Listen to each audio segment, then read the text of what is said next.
For the visual artist at Charlotte Street, there is a huge component about the process.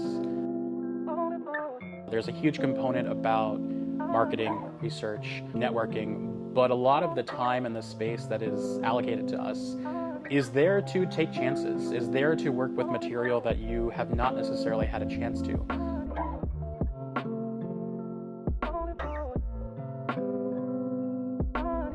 It allows you to kind of make a mess and rearrange and clean up and restructure.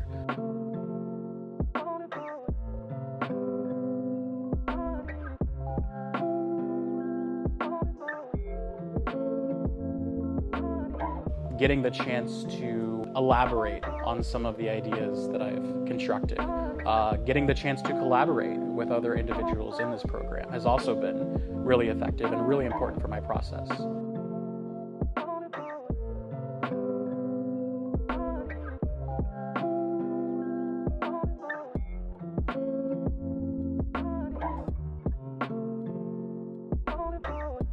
A lot of the themes that I've been working with recently has been the expressions of conservation and erasure, and how that's found through different objects, whether that be artifacts, paintings, sculptures that I'm producing. And I'm really kind of curious about the anonymous nature of these artifacts, of these figures, and really how those kind of relate to time capsules or experiences of a time. And with the pandemic and with the changes of our world, time has become completely inverted within this process. There's been rearrangement of how I'm conceptualizing some of the forms, and how I'm kind of thinking about the process that I like to dig into.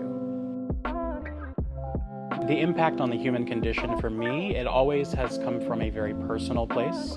It's come from a historic place, and it's come from a place of my own family heritage and my own background, whereas now I'm seeing this perspective really grow and really immerse into other avenues of the human experience.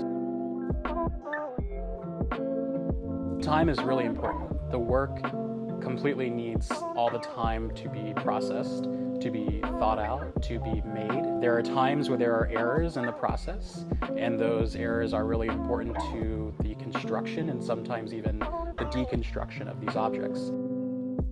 Time is important, but also space is important. And with space, the Charlotte Street Foundation has had a huge impact on a free visual art studio space, which has allowed me to take a lot of chances within this last year.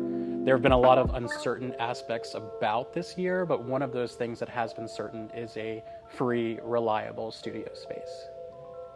For me, I'm a very studio-driven person.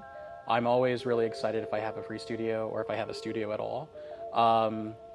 Within this next year, I would really like to continue the process of hopefully seeing the work more out of the space when there is less of a concern of the large worldwide pandemic. I'm really interested in different aspects of collaboration and kind of promoting individuals with less representation to have some of that access within our city and beyond.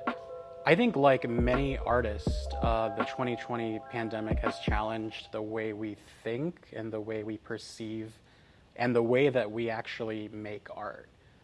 I think that it's definitely allowed me to prioritize what's important to me as a visual artist, and has allowed me to kind of examine my process further.